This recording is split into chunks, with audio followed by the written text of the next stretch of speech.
Top quality और consistent performance के लिए सिर्फ सिल्वर पंप नाम याद रखना। ಬಹಳ ಬೇಸರದಿಂದ ಈ ಮಾತನ್ನು ಹೇಳಬೇಕಾಗುತ್ತೆ. ನಮ್ಮ ಯುವಕರು ಯಾವ ರೀತಿ ಉತ್ತೇಜನಕ್ಕೊಳಗಾಗ್ತಾರೆ, ಯಾವ ರೀತಿ ಪ್ರೇರಣೆಗೊಳಗಾಗ್ತಾರೆ, ಯಾರೋ ಏನೋ ಏನೋ ಹೇಳಿಬಿಟ್ರು ಅಂದ ತಕ್ಷಣ ಅದೆಲ್ಲವನ್ನೂ ಕೇಳ್ಕೊಂಡು ಹೆಂಗೆ ನುಗ್ಗುತ್ತಾರೆ. ಮೈಸೂರು ಜ್ಞಾಪಿಸ್ಕೊಂಡಂಥ ಸಂದರ್ಭದಲ್ಲಿ, ಉದಯಗಿರಿ ಠಾಣೆಯ ಸುತ್ತಮುತ್ತಲಿನ ಪರಿಸ್ಥಿತಿನ ಜ್ಞಾಪಿಸ್ಕೊಂಡಂಥ ಸಂದರ್ಭದಲ್ಲಿ ನಮ್ಮ ಯುವಕರಿಗೆ ಹೆಂಗೆ ದಾರಿ ತಪ್ಪಿಸ್ಬೋದು ಅನ್ನೋದು ಬೆಸ್ಟ್ ಎಕ್ಸಾಂಪಲ್ ಇದು. ಯಾಕಂದರೆ ಇದ್ದಕ್ಕಿದ್ದಂಗೆ ಯಾರ್ದೋ ಮಾತು ಕೇಳಿದ್ರು, ಬಂದಂಥವ್ರಿಗೆ ನಾವು ಏನು ಮಾಡ್ತಾ ಇದ್ದೀವಿ, ಏನು ಇದರ ಹಿನ್ನೆಲೆ ಏನು, ಯಾವನ್ ಪೋಸ್ಟ್ ಹಾಕದ, ಯಾವ ಪೋಸ್ಟು ಏನು ಗೊತ್ತಿರಲಿಲ್ಲ. ಅದಕ್ಕಿಂತ ಮೊದಲು ಕೂಡ ಹಿರಿಯರು ಬಂದು ಮಾತುಕತೆ ಮಾಡಿಕೊಂಡು ಹೋಗಿದ್ದಾಗೋಯ್ತು. ಇದ್ದಕ್ಕಿದ್ದಂಗನೇ ಬಂದರು ನೋಡಿ, ಇದ್ದಕ್ಕಿದ್ದಂಗನೇ ಸಾವಿರಾರು ಜನ ನುಗ್ಗಿದ್ರು, ಘೋಷಣೆ ಹಾಕಿದ್ರು, ಕಿರಿಚಾಡಿದ್ರು, ಕಲ್ಲು ಗಿಲ್ಲು ಮೊದಲೇ ರೆಡಿ ಮಾಡ್ಕೊಂಡ್ ಬಂದಿದ್ರು.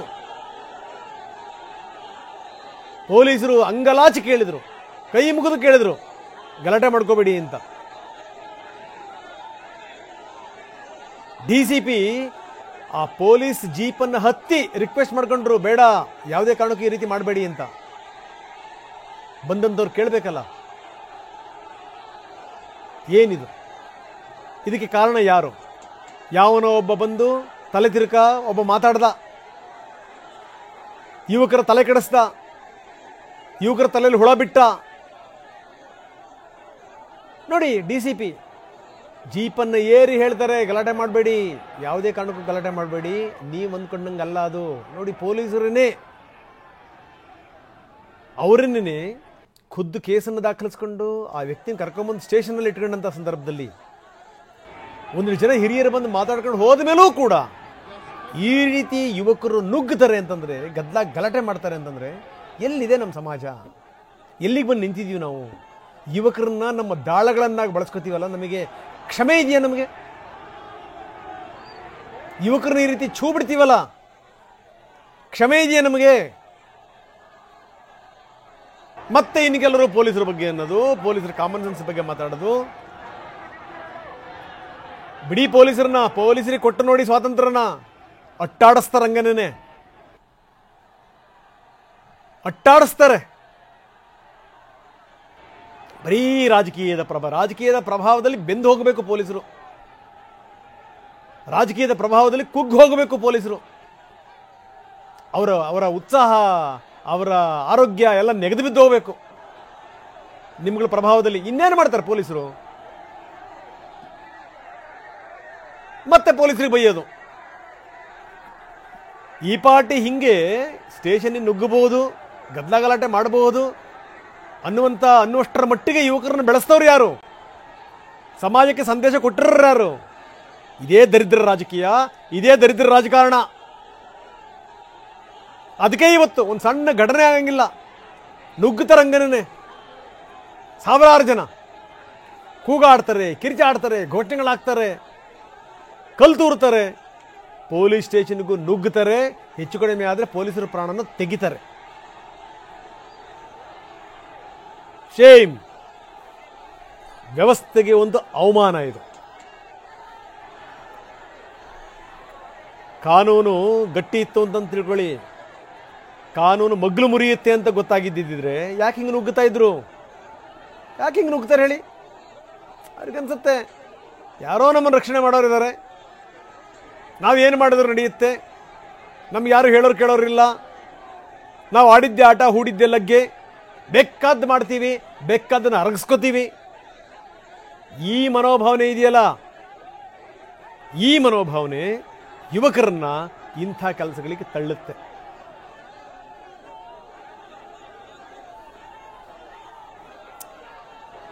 ಅವನ್ಯಾವನೋ ಒಬ್ಬ ತಲೆ ತಿರುಕ ಪೋಸ್ಟ್ ಹಾಕದ, ಅವನ್ಯಾವನೋ ಒಬ್ಬ, ಅವನಿಗೂ ಗೊತ್ತಿರಲಿಲ್ಲ ಅದು ಇನ್ನೊಬ್ಬನಿಂದ ಬಂದಿರೋದು. ಅದು ಇನ್ನೊಂದು ಮೂಲದ ಪ್ರಕಾರ ಉರ್ದು ತುಂಬ ಚೆನ್ನಾಗಿ ಬಲ್ಲವರೇ ಅದನ್ನು ಮಾಡಿ ಕಳಿಸಿದ್ದಾರೆ, ಅದನ್ನು ಹಾಕಿದ್ದಾರೆ ಒಬ್ಬರಿಂದ ಒಬ್ಬರಿಗೆ ಅನ್ನುವಂಥದ್ದು. ಈಗ ಅದನ್ನು ಹುಡುಕಬೇಕು ಪೊಲೀಸರು, ತಕ್ಷಣ ಅದಾಗಬೇಕು. ಈ ಬಂದಂಥ ಮೆಸೇಜ್ಗಳನ್ನು ಬೇರೆಯವ್ರ ತಲೆಗೆ ತಳ್ಳಿಬಿಡ್ತಾರಲ್ಲ, ಬೇರೆಯವ್ರ ಮೊಬೈಲ್ಗಳಿಗೆ, ಯೋಚನೆ ಮಾಡಬೇಕು. ಇವತ್ತು ಸುರೇಶನ ಜಾಮೀನು ಏನಾಗುತ್ತೆ ನೋಡಬೇಕು. ನಿನ್ನೆ ನ್ಯಾಯಾಂಗ ಬಂಧನಕ್ಕೆ ಒಪ್ಪಿಸಿದ್ರು ಪೊಲೀಸರು. ಪೊಲೀಸ್ ಕಸ್ಟಡಿಯಿಂದ ನ್ಯಾಯಾಂಗ ಬಂಧನಕ್ಕೆ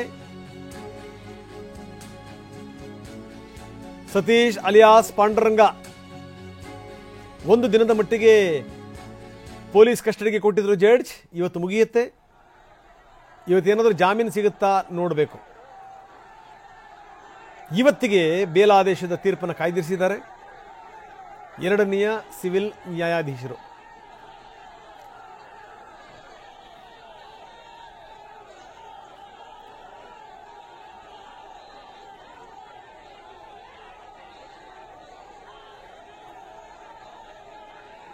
ಕ್ಷಮಿಸಿ, ನಾನು ಸುರೇಶ್ ಅಂತ ಹೇಳಿದೆ.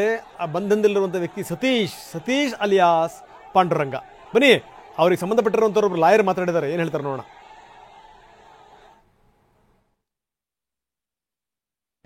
ಉದಯಗಿರಿ ಘಟನೆಗೆ ಸಂಬಂಧಿಸಿದಂತೆ ಆರೋಪಿ ಸತೀಶ್ ಅಲಿಯಾಸ್ ಪಾಂಡುರಂಗ ಅವರನ್ನ ನ್ಯಾಯಾಲಯಕ್ಕೆ ಹಾಜರುಪಡಿಸಿದ್ರು.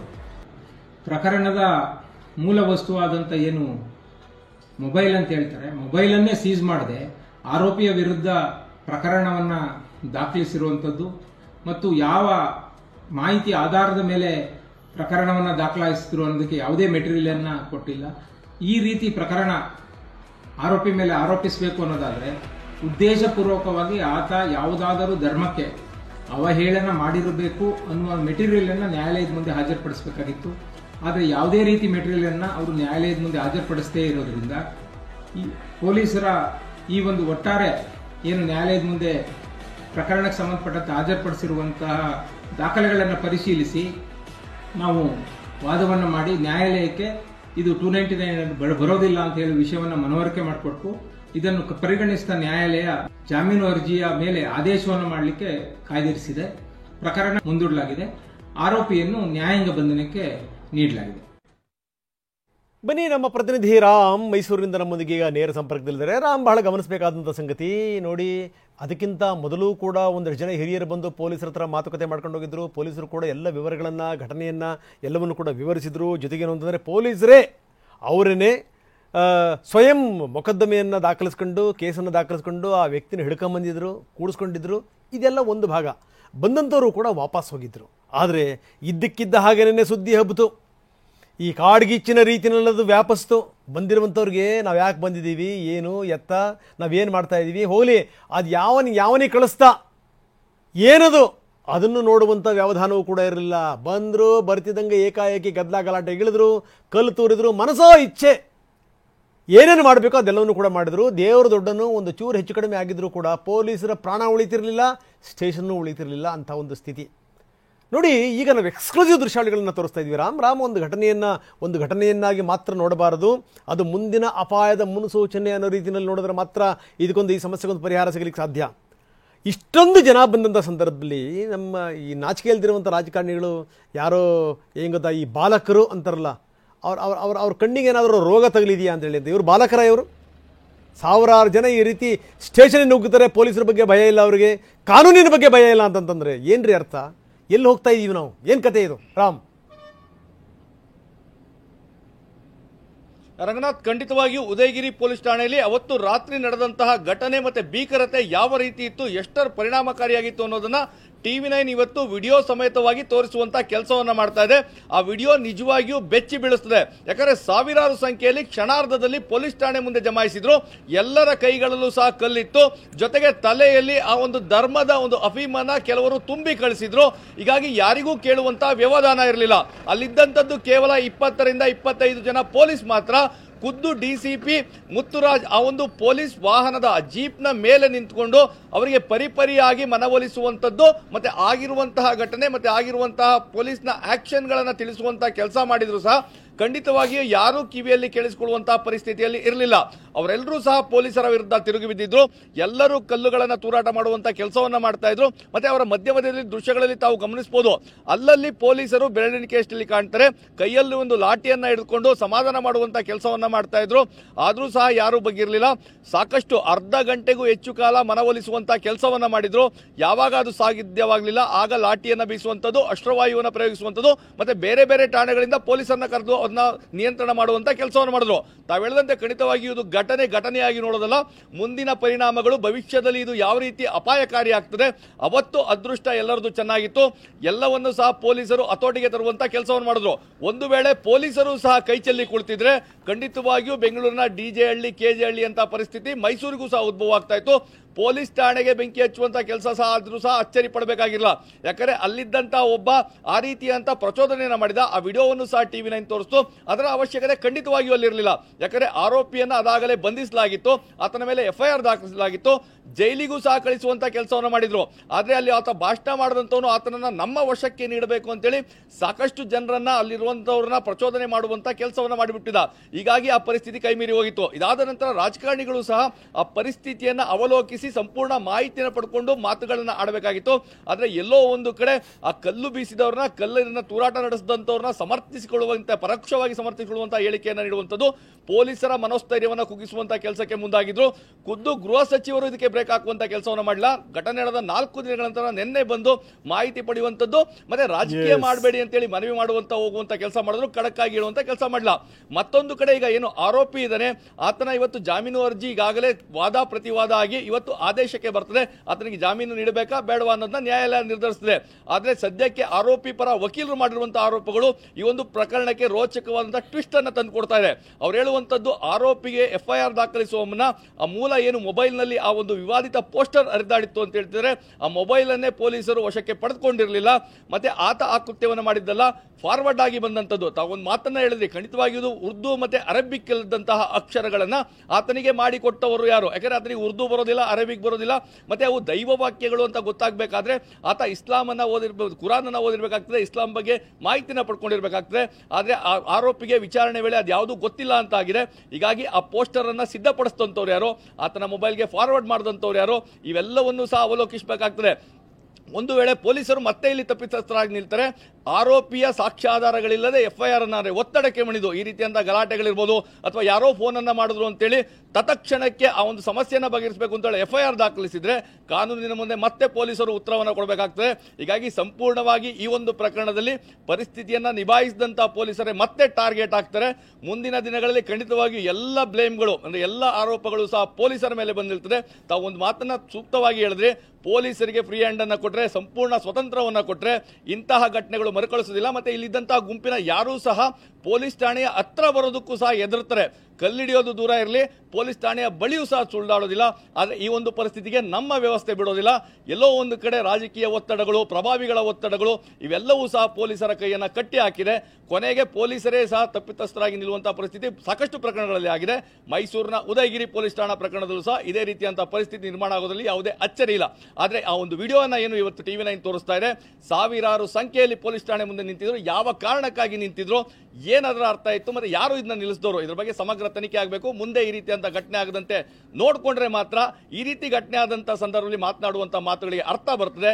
ಇಲ್ಲವಾದ್ರೆ ಮತ್ತದೇ ಸುಳ್ಳು ಪೊಳ್ಳು ಭರವಸೆಗಳಲ್ಲೇ ಮುಕ್ತಾಯವಾಗಿ ಹೋಗ್ತದೆ. ರಂಗನಾಥ್, ಎಸ್ ಒಂದು ಸಂಗತಿನ ರಾಮ್ ಈ ಸಂದರ್ಭದಲ್ಲಿ ಹೇಳಲೇಬೇಕು, ಕೆಲವರಿಗೆ ಅಭಿನಂದನೆಗಳನ್ನು ಕೂಡ ನಾವು ಕೊಡಲೇಬೇಕು. ಏನು ಅಂದರೆ, ಮಾಧ್ಯಮ ಇಲ್ಲಿ ತಾನು ಜವಾಬ್ದಾರಿಯನ್ನು ಮೆರೆದಂಥ ರೀತಿ ಇದೆಯಲ್ಲ, ಅದು ಈ ಹಿಂಡು ದಂಡು ಏನೋ ಹಿಂಗಾಗಿದೆ, ದೊಡ್ಡ ರಾದ್ಧಾಂತ ಆಗಿದೆ ಅನ್ನುವಂಥ ಸಂದರ್ಭದಲ್ಲಿ ಮಾಧ್ಯಮದವರು ನುಗ್ಗಲಿಲ್ಲ. ಅದರಲ್ಲಿ ನಮ್ಮ ಪ್ರತಿನಿಧಿ ರಾಮ್ ಪಾತ್ರ ಬಹಳ ದೊಡ್ಡದಿದೆ. ಯಾಕಂದ್ರೆ ಅವರು ಮೆಸೇಜ್ ಹಾಕಿದ್ರು, ವಿಪರೀತವಾಗಿ ಈ ರೀತಿ ಜನ ಸೇರಿದ್ದಾರೆ, ಏನಾದರೂ ಎಡವಟ್ಟುಗಳಾಗ್ಬಿಟ್ರೆ ನಿಜಕ್ಕೂ ತೊಂದರೆ ಆಗುತ್ತೆ ಅಂತ. ಹೀಗಾಗಿ ಯಾರೂ ಕೂಡ ಪತ್ರಕರ್ತರ ಕಡೆ ಸುಳಿಲಿಲ್ಲ. ಪತ್ರಕರ್ತರು ಏನಾದರೂ ಸಿಕ್ಕಿದ್ದಿದ್ದರೆ ಗ್ಯಾರಂಟಿ ಜೀವಹಾನಿ ಆಗ್ತಾಯಿತ್ತು, ನಂಬರ್ 1. ಹೀಗಾಗಿ ರಾಮ್, ನಿಮಗೆ ವಿಶೇಷ ಅಭಿನಂದನೆಗಳು. ಇನ್ನು ಪೊಲೀಸರಿಗೆ ಒಂದು ದೊಡ್ಡ ಹ್ಯಾಟ್ಸ್ ಆಫ್.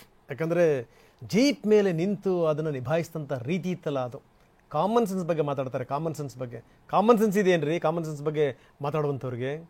ಪೊಲೀಸರಿಗೆ ಕೊಡ್ರಿ ಸ್ವಾತಂತ್ರ್ಯನ, ಕೊಡಿಯವ್ರಿಗೆ ಸ್ವಾತಂತ್ರ್ಯನ. ಬರೀ ನಿಮ್ಮ ನೆರಳಲ್ಲಿ ಬಿದ್ದು ಸಾಯ್ಬೇಕು ಅವ್ರು ಹಂಗೆ ಮಾಡಿದ್ದೀರಿ. ಅವ್ರು ಹೆಂಗದ ಕೈಕಾಲು ಕಟ್ಟಾಕ್ಬಿಟ್ಟಿದ್ದೀರಿ ಅವ್ರನ್ನ, ಪೊಲೀಸರನ್ನ ಬಿಟ್ಟು ನೋಡಿ. ಸ್ಟೇಷನ್ ಕಡೆಗೆ ಯಾವನು ತಿರುಗಿ ನೋಡಬಾರ್ದು ಹಂಗೆ ಮಾಡ್ತಾರೆ ಪೊಲೀಸರು.